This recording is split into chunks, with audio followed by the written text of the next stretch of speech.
Welcome to the Zen Stoic Path. On this episode, we have a special guest joining us. This is one of my dear clients and friends, Luke Voigt, who is a former business consultant, bodybuilder, and biohacker, turned the founder of Lion's Mane Extract. I have to say that this product, the Lion's Mane Extract, is absolutely amazing. We're going to be talking about it in the episode, so you'll get to learn all about it.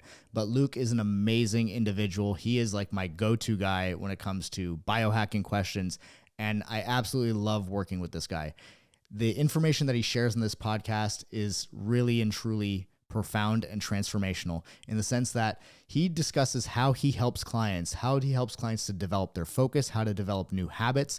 And we also go into the biohacking element of how Luke actually sets himself up for success so that he's always operating at his best for himself as well as the people around him. We also dive into philosophical concepts and how philosophy has played a role in Luke helping him get his brain back, as he likes to talk about. Between philosophy and biohacking, the combination of these two things creates profound change in people. And my life has already had a major influence just because of having Luke in it. So I really look forward to you getting to listen to this episode and getting into this conversation because it is amazing.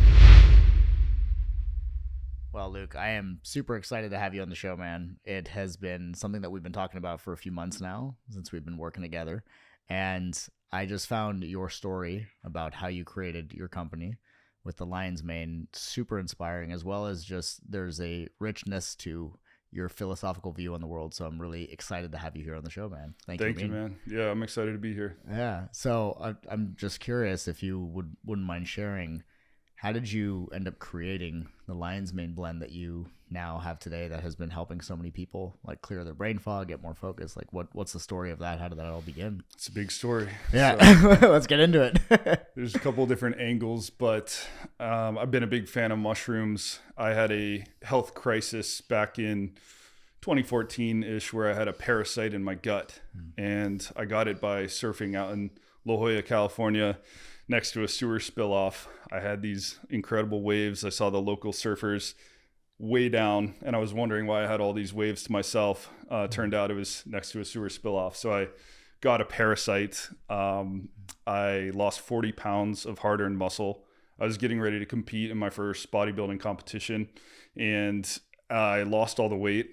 I was trying to figure out how I could feel better. Started going to all the top gut doctors, top brain doctors, sleep studies. I was sleeping only about 2 hours a night. I was in so much stomach pain I couldn't eat. So I went down this journey of healing, and I tried all the supplements, hundreds of supplements. I met with all the top doctors, consulted with all the top biohackers, went in $40,000 of medical debt just to try and find the answers to these things. And along the way, I tried a lot of different supplements. Some worked, most didn't. Lion's Mane was one of them. And essentially I got a brain scan during all this process, and it showed that I had a brain that looked like a hardcore drug user, and I had been sober for quite some time. I was eating very clean. I was cooking every single meal that I ate. For 2 years, I hadn't had a single gram of sugar outside of just natural occurring in foods. So I was dialed in. I was doing everything I could. And my brain was still messed up. It was because of the parasite. It was because of the lack of sleep, all sorts of stuff. But I started seeking out natural healing for the brain. Lion's Mane was one of those. That was one of the first things that actually made a beneficial impact on my brain, on my memory. But the problem was I had to take 15 capsules a day of these big horse pills, chalky powders, just to feel the benefits. It was costing a lot. It was about $600 a month just to take these supplements. But I continued doing it for years and years up until I started growing Lion's Mane myself and making the extractions and really mastering that process. So that's the origin of how I found Lion's Mane and how I kind of got started with the company. Yeah, I mean, that's incredible. Mm-hmm. And obviously like a very tough experience that you went through to have contracted a parasite when you were just doing something that you loved. You were out surfing, and you had this whole identity, this whole like life plan built around bodybuilding, eating clean, doing all the right things. And yet you were faced with this challenge that despite doing everything correctly, you're sitting here fighting this parasite, this thing that is not just obviously attacking your gut, but also your brain. Right. And like that had to be incredibly tough and very disorienting. But I think the amazing thing about the story is that you got resourceful, right? You tried everything that you could. You essentially became a student of the results of what you were experiencing. And then you're like, hey, this is working, but it's costing me like $600 a month and I'm having to take these giant pills. And so you started growing your own lion's mane. So what was the process where you went from, well, obviously like growing your own to turning it into extracts? Like what was that, and what are the benefits of having the extract versus taking it in powder form? Yeah, exactly. So I was essentially looking for a Christmas gift for my mom, and she likes cooking. So I found a oyster mushroom grow kit for her, and they had like a buy one get one free kind of thing.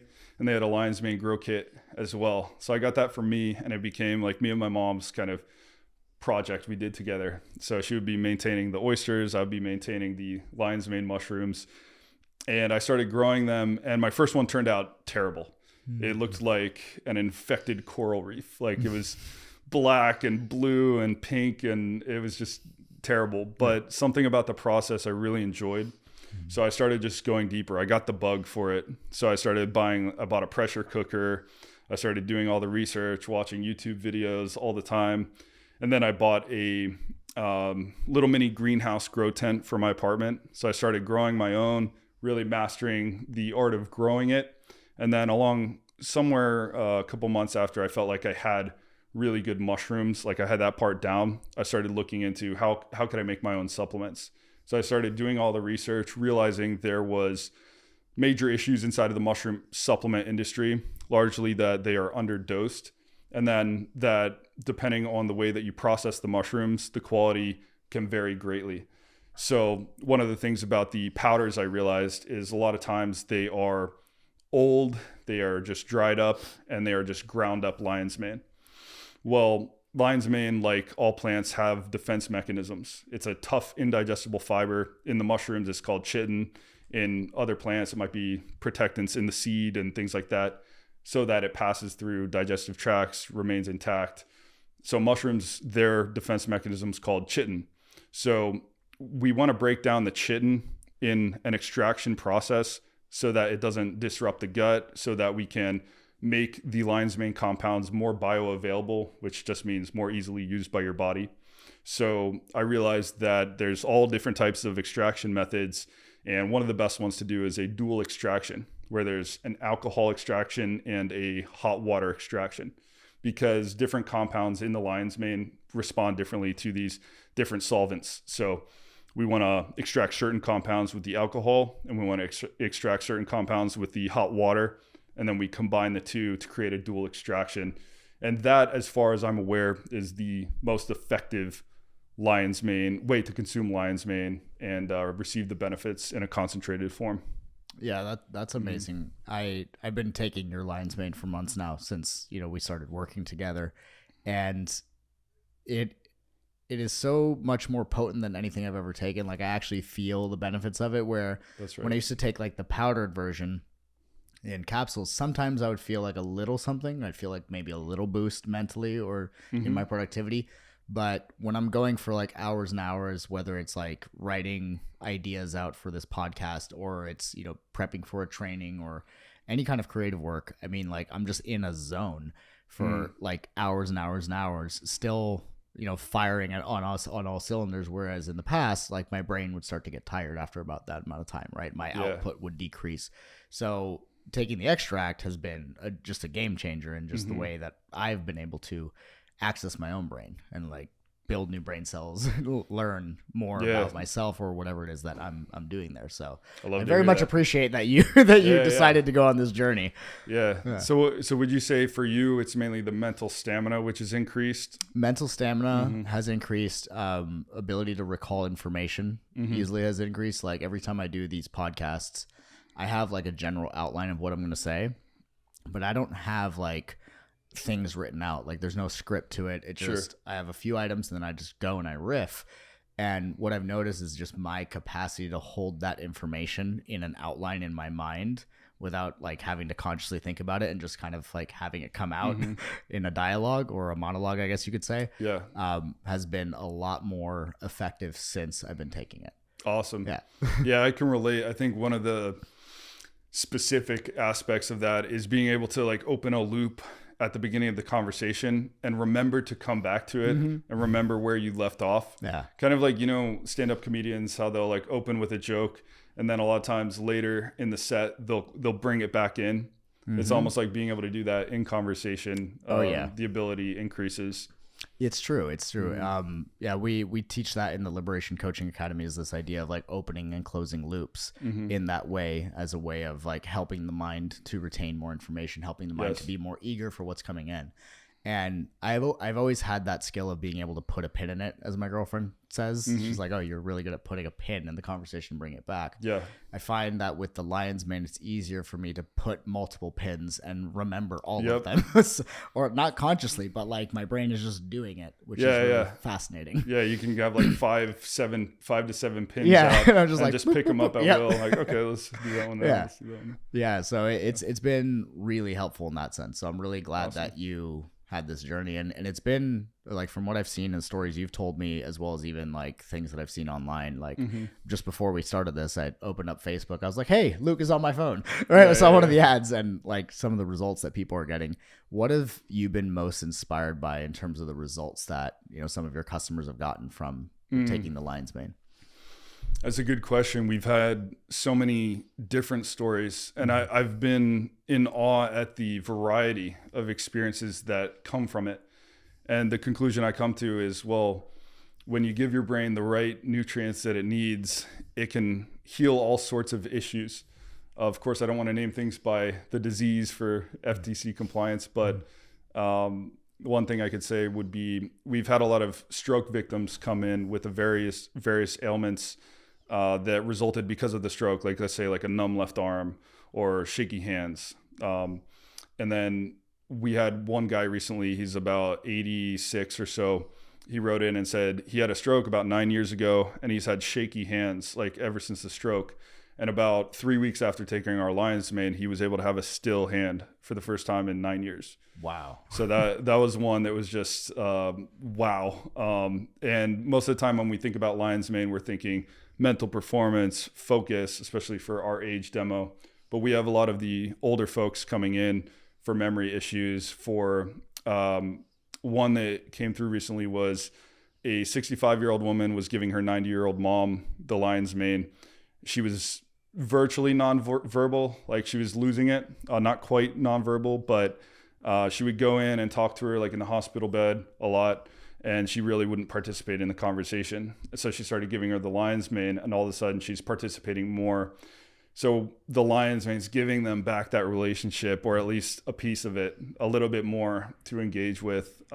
So communication enhancing, just because the brain cells are working better all of a sudden.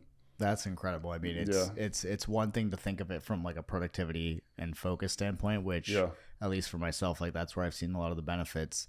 But I didn't even think about that part where just if your brain and your nerve cells are functioning better, you're going to have higher quality experiences and interactions with others, like higher quality conversation. So like being able to have something that bridges the gap that is preventing somebody from having those quality experiences, conversations, creating those memories with their loved ones. I mean, that's got to feel incredible that, you know, you were trying to solve your own problem and suddenly now like all of these people are gaining the benefit of that. Yeah, as like young, healthy males, we are focused on like the upper echelon of mental performance, and like we were talking about, taking those pins and being able to manage multiple open loops simultaneously, bring them back into conversation.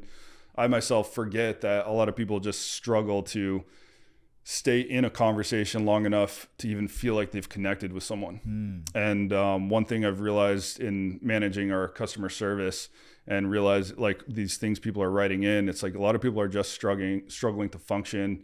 They can't read books. They just want to read, you know, they just want to be able to go to the grocery store and not have to keep a list, things like that. You know, just the simple things can really improve people's quality of life.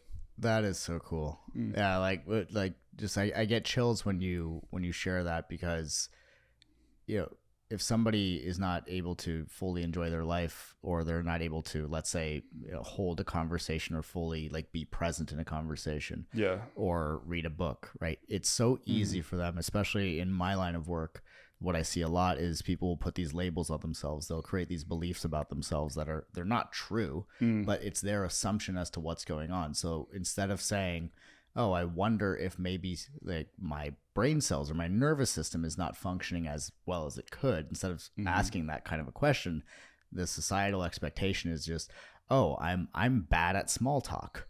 Oh, I'm a slow reader. I can't pay social attention. Anxiety. Right. Yeah. And just sometimes the answer is just being able to have a tool, in this case, a supplement that can actually help you bridge that gap and function more optimally. Yeah. And at the end of the day, that identity was never true to begin with. But if people continue to believe that, they'll continue to prove it to themselves and kind of downward spiral into a story that's ultimately disempowering. Yeah. And I'm sure the reason why you're able to speak so well on that, I'm sure you've had personal experiences with those stories. Oh yeah. I know I certainly have, like, identifying with depression or social anxiety, like making that my identity for a period of time, realizing a lot of depression is just caused by dehydration. Yeah. Just dehydration. Yeah.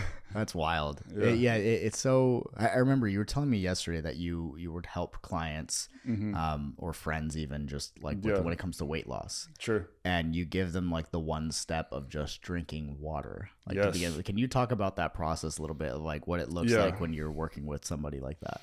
Yeah, we were talking about it last night in the hot tub.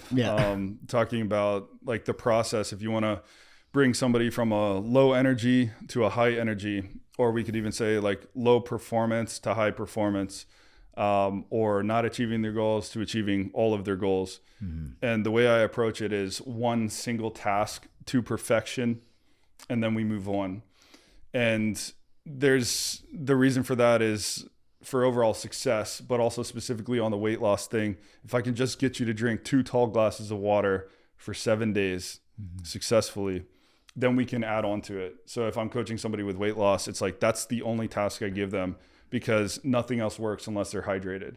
Even if they're detoxing, or if they're fasting, if they're popping in a sauna, if they don't have the water in their system to circulate those broken apart fat cells and get rid of them out of their body, they're not going to lose the weight. They're going to get sick. They're going to get toxic buildup. So a lot of things, weight loss, muscle building, mental clarity, it all just starts with hydration. So the other part about that is we're teaching somebody how to focus. So one of my mentors taught me what focus means. It's to do one thing, do it completely, and then move on. And if you don't have those 3 parts, it's not actual focus. So I'm teaching people how to focus. So do one thing. I say 7 days, 2 glasses of water. At the end of the 7 days, did you do it? Did you get 6 out of 7? Fail, start over. And we're just trying to train that focus. So yeah. That's so cool, because we've been talking about the lion's mane thing and like the biohacking like knowledge that you have in the first part of this conversation. But I think it's also another very important thing to note that you're also an incredible coach. Like you know your stuff. Like, and I've been in this industry for 10 years, and like the way that you talk about these things, the way that you understand how that's like you understand what is the step one that if they don't get this, nothing else is going to really have the impact that they need it to. And by being able to understand those fundamentals, I think is really key. So I really just admire like your expertise and your understanding of how to coach somebody into a result. That means a lot coming from the top coach, the top G of coaches. Thank you, brother. Much appreciated. Yeah, that's especially I think one thing that's really important to note from what you were just saying is this training somebody and showing somebody how to focus. Because we can have the best plan in the world, but if we don't understand how to actually focus, then it doesn't really matter. We're going to continue getting pulled away.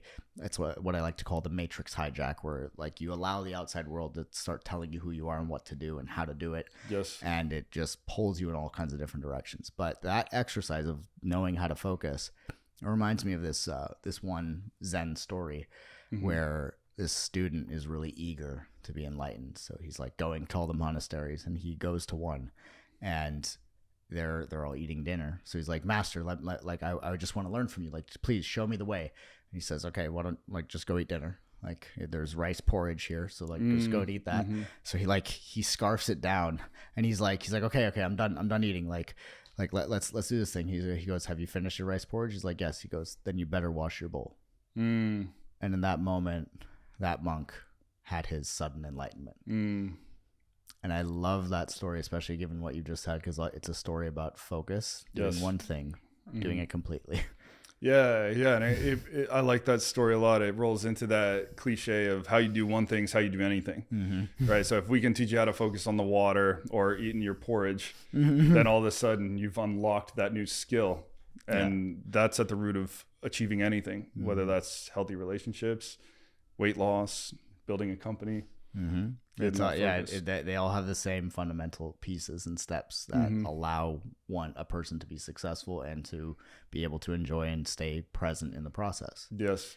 So I think one thing that's really interesting is, like, we've talked about this at length, but I know philosophy has played a very key role in your development.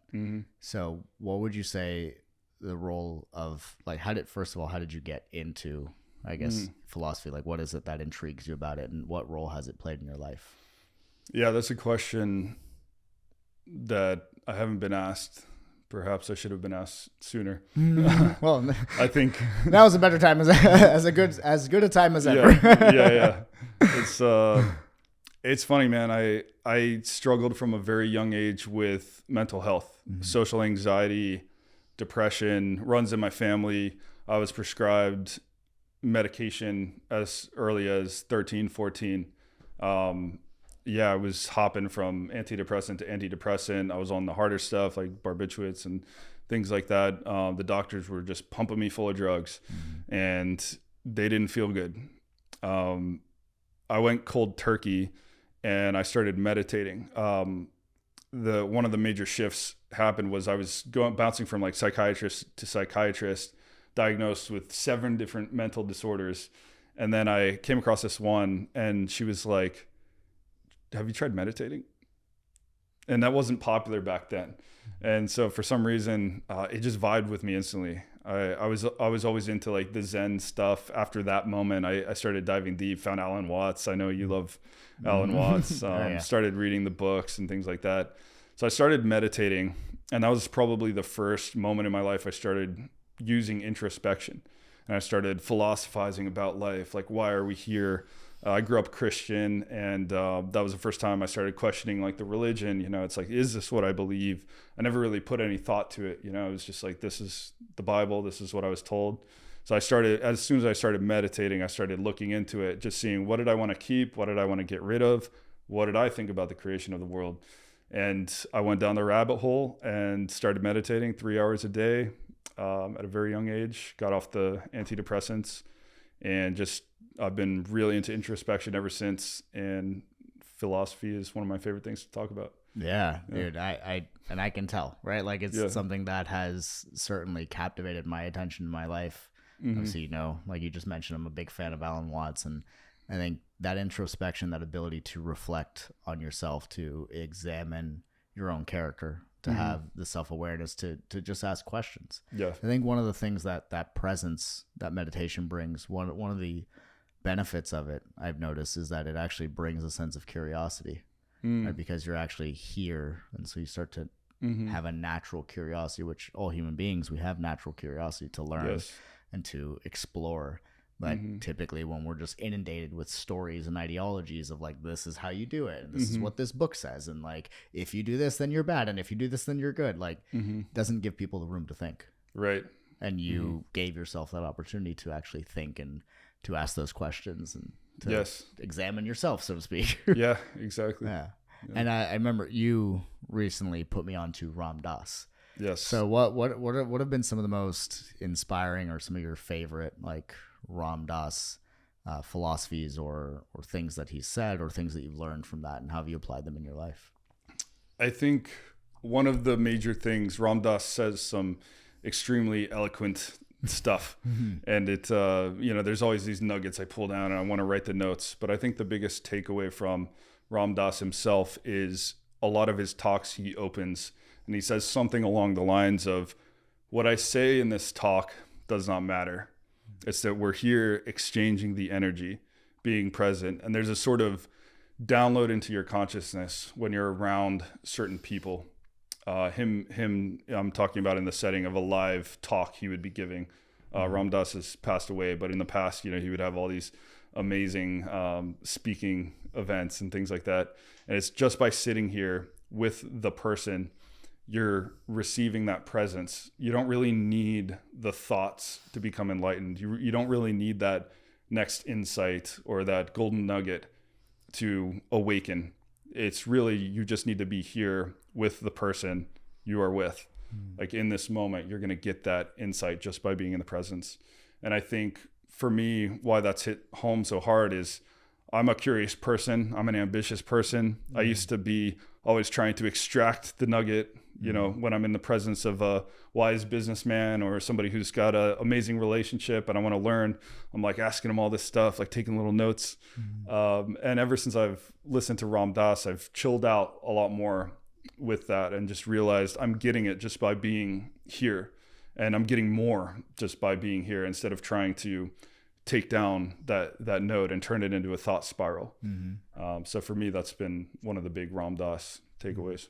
Yeah, I love that, as it highlights the importance of the sovereign awareness exercise that we do, right? Where we go into peripheral vision, we get into the breathing, so you get into your own body. Yes. And I think one of the keys to something like that is it's all about presence. And if you're always asking questions, trying to extract the nugget, I mean, like, you of course ask questions, right, as they naturally come up. But if we're always like, oh, I gotta know all the steps and I gotta get down all the nuggets and like I can't forget, like you're trying to remember everything, then you fail to be in the room. You fail to be present in whatever's going on.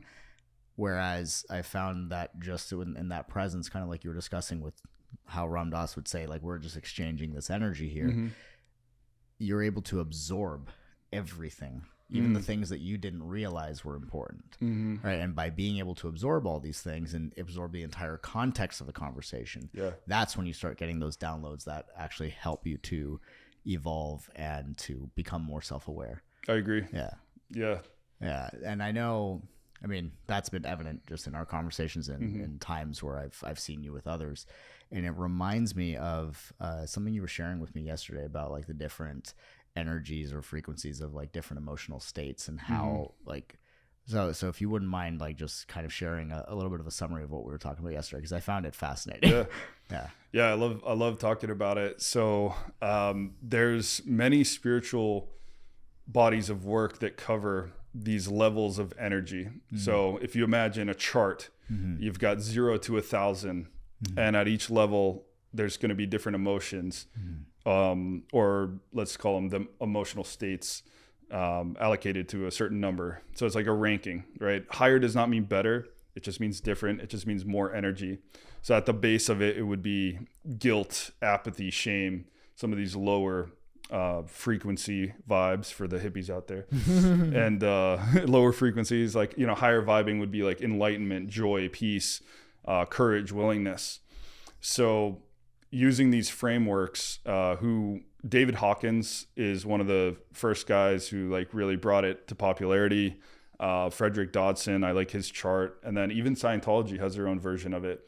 That's not my choice, but it's interesting. Like, you can pull, everyone has a different way they break down these levels of energy. When I see that across like different religions or different ideologies, I'm like, there's probably something there. Yeah, there's a common thread, a common theme that everybody's kind of referring to. Yeah, exactly. So one of the uses of learning this knowledge and studying these type of charts is when you're interacting with other people, you can, instead of trying to think like, what does this person do? Or, how are they, what are they thinking of me right now?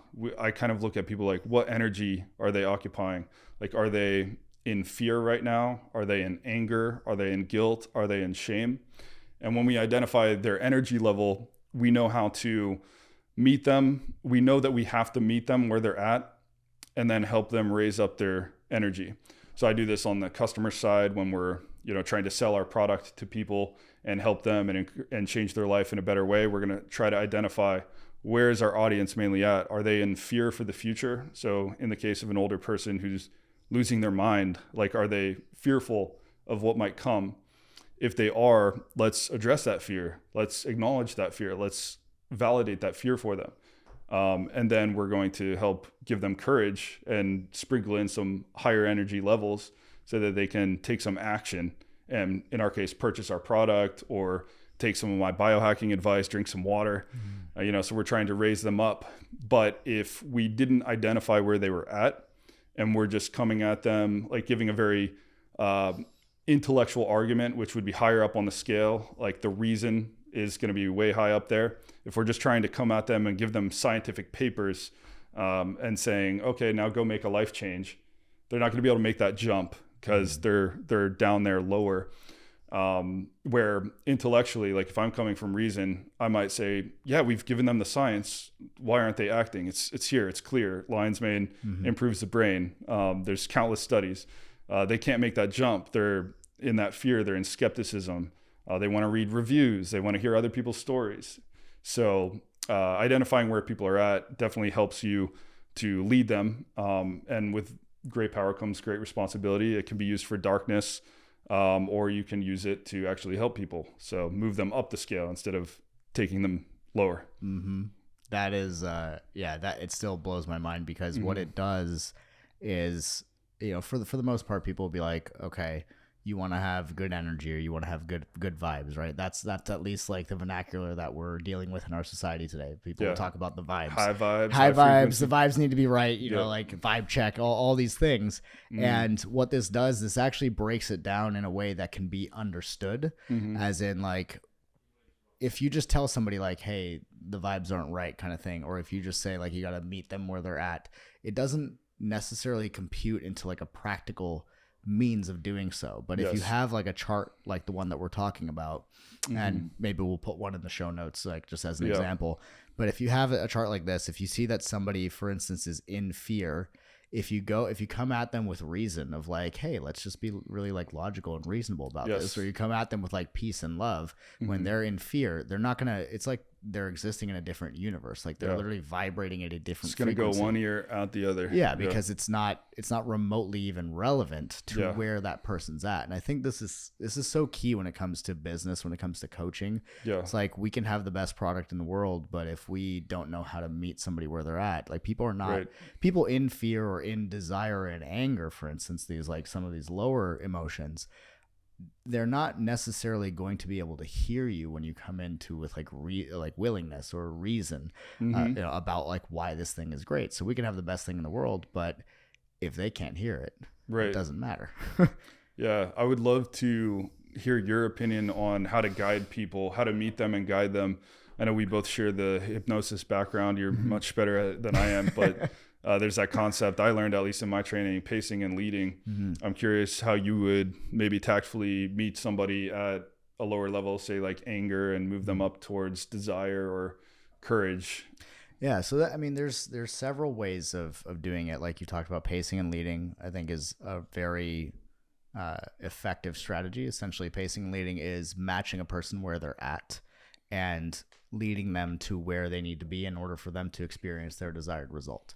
So, for example, if somebody is in anger or fear, trying to come way up here with like, hey, here's this really cool plan, or this is how you plan your goals, or like, this is why you shouldn't be afraid or angry, is going to fall on deaf ears.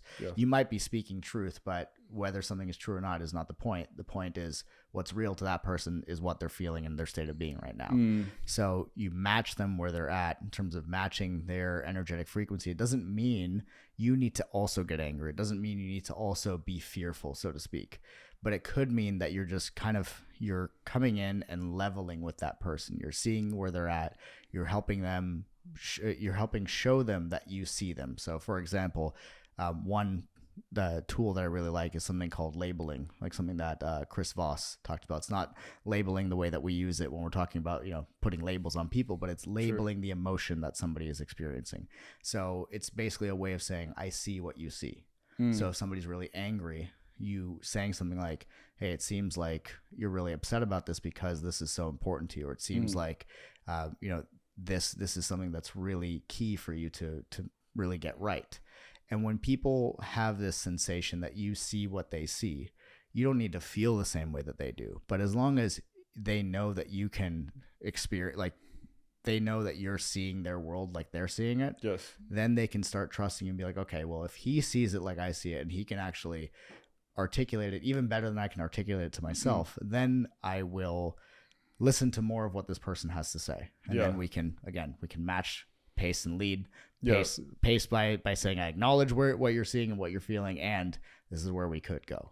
We can move them up that scale of emotion. So that's more or less like how I would do it. The idea there is to create safety, right? No change happens unless we have a sense of safety. So when it comes to coaching, safety is so important, and the ability for a person to feel safe, to be able to be exactly as they are, to know that all of themselves is welcome. And creating that safety, often what gets associated to safety is sameness. So familiarity, right? So if we can create safety, we can create sameness by saying, hey, I see what you see, I can feel what you feel, kind of thing. Then they can feel like, okay, we are the same, so this is safe. So then I can listen to what they have to say. Yeah, I like that a lot. And the way you're describing that example made me think of the classic mistake most men make with their girlfriends when, if she's upset about something, it's like she brings you this thing, and then you come at, it's a problem. Like, say she presents a problem, and then you give the solution. A lot of times they want that extra step where men, we usually like that. Like, I say problem, you give me the solution, I go. I've learned that women typically like, to feel that emotion validated, let them know that we understand them. We're at that level before we move into the solution. So it's just like an extra step. But I think if we work that way with people as a whole, like when they're upset, I think it would be a lot more effective. Like meeting them there, validating the emotion. It's okay that you're feeling that. I understand it. And now let's look together, like kind of like sitting on the same side of the table instead of like one's across from each other. You guys are attacking it the same because you've already matched that energy. Yes. And it's actually related to a conversation that we had the other day. We were talking about coaching and how it relates to this concept in Zen. Thich Nhat Hanh talked about it, where he says the finger pointing at the moon is not the moon. And so when if somebody comes to us with a problem, or they come to us at an emotional frequency that is lower than our own by a significant margin, maybe it's like several states below where we're at. So maybe we're in courage or happiness, and they're in anger or desire or fear or something on the lower part of that. If they come to you in that way and you say like, here's the solution, you're basically just saying like, this is the finger pointing at the moon. Like, look at the finger, look at the pointing mechanism to whatever it is that you brought me. Whereas when you stand side by side, you can both look at the moon, the truth of like, hey, I see what you see. I see the truth that you are currently experiencing and living right now. And instead of trying to be the person who is the authority, so to speak, when we can create that safety and sameness, we're both looking at the moon, or the truth or the reality of what they're experiencing, it becomes a lot easier to facilitate that change. I like that a lot. And to carry that metaphor even further, it's like the map is not the territory, right? It's almost like when you're giving somebody the solution without getting at their energy level, it's just like the map, Yes. Right? But it's like the other way is like you match them, you're both looking at the map, and you're like, let's go towards the territory. And together, we're going to walk there together. Yeah. And that, I notice, just makes it a lot easier for somebody to make progress in whatever it is that they're trying to fix or improve in their life. Yeah. So I think this is an interesting segue, because I know one of your visions is to be able to get into more coaching, leadership, and work with men.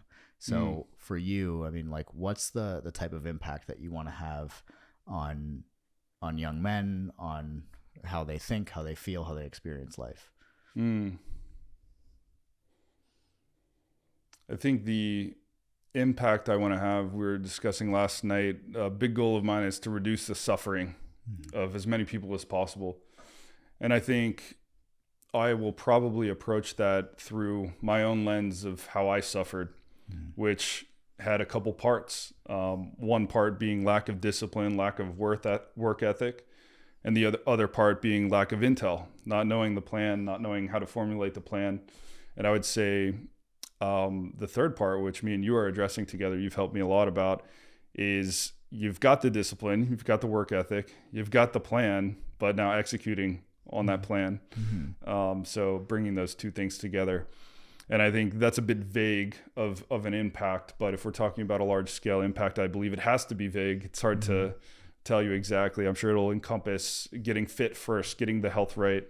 And my approach will be addressing the brain first. So it's nice to be swole. I like being jacked. It's fun. It's life-changing. But if you don't have the mental vessel working, being jacked won't do much for you.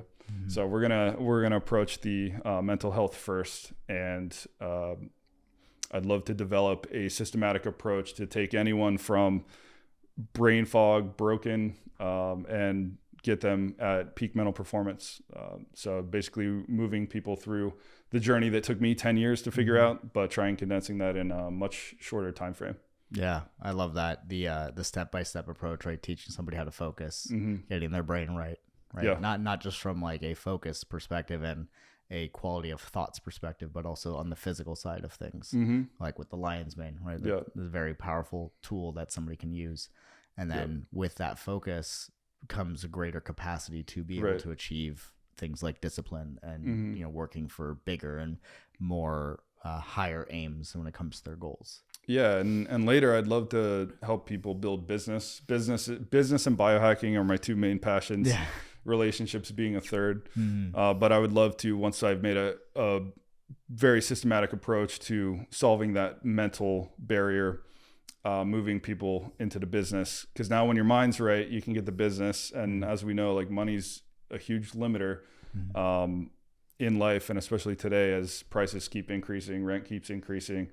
I want to teach guys what I've learned in business and help them out that way, and later relationships. So that's that'll take me a lifetime plus some. So yeah, I mean, I think it's pretty incredible what you've done in the last couple of years with regards to business, with regards to your mind, and with regards to relationships. I mean, everything is creating this like massive momentum in just everything that you've been doing, and the fact that you're really aiming to not just continue doing this for yourself, but sharing it with other people, I think is really incredible. Thank you, man. Yeah, you got to share. I mean, I didn't get here alone. You know, I was struggling when I was alone, and I had so many people just help me for free. I paid for a lot of help as well. But I mean, every step of the way, every time I made a leap and bound, it was because I had somebody like yourself in my corner helping me make that next jump.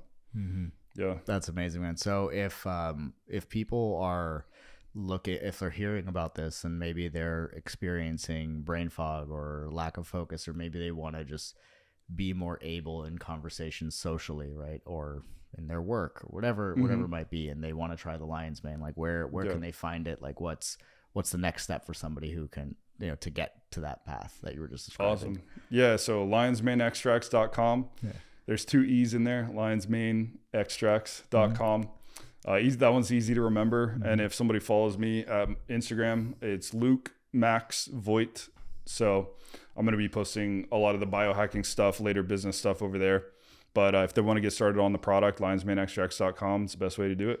Amazing. Yeah. I mean, it's certainly been a game changer for me. So like anybody listening to this podcast, I know if they're a listener, they are somebody who is a seeker of wisdom, a seeker of knowledge, and a seeker of being their best selves, right? Being able to have that sense of discipline to achieve the things that are important to them, to focus on meaningful connections and relationships, and to focus on living a liberated life, right? One where they can have that sense of sovereignty in all that they do. So I think a product like that is really, really key for being able to give yourself a boost in that realm, like putting yourself together, so to speak. And drink water. Yeah, drink lots of water. I mean, that's step one. Like all the supplement in the world won't help if you're not drinking water. So, correct. Yeah, absolutely. I love that. And like that whole kind of process of showing somebody how to truly like focus on something and do one thing fully and completely. I had one last question for you before we began to wrap up. So this podcast, Zen Stoic Path, it's about the philosophy of Zen Stoic. And at the same time, the aim of Zen Stoic philosophy is to create liberation, right? Liberation from your past, liberation to be who you are in the present, and liberation to create the future that you seek. So for you, what does it mean to live a liberated life?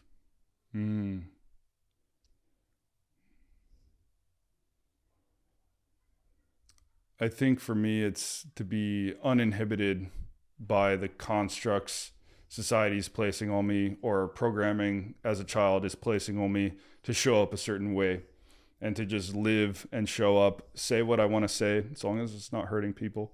But just living true to like what I'm feeling, saying what I'm feeling, showing up how I'm feeling. Something you've worked with me on is like, if I'm exhausted, show up exhausted, just be what I am in all moments and not feel like I have to pretend. So for me, that's being confident in showing up as my authentic self, for lack of a better way to put it. That's it.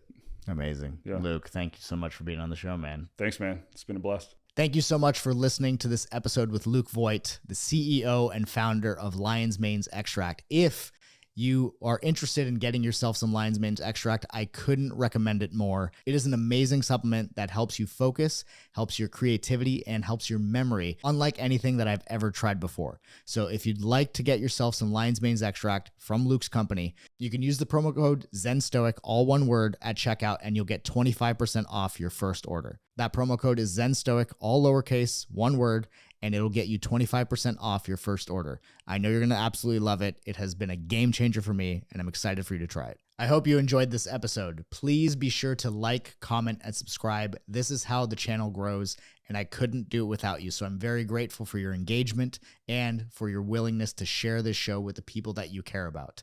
If you want to take the next step, be sure to go to zenstoic.com to get the sovereign awareness technique.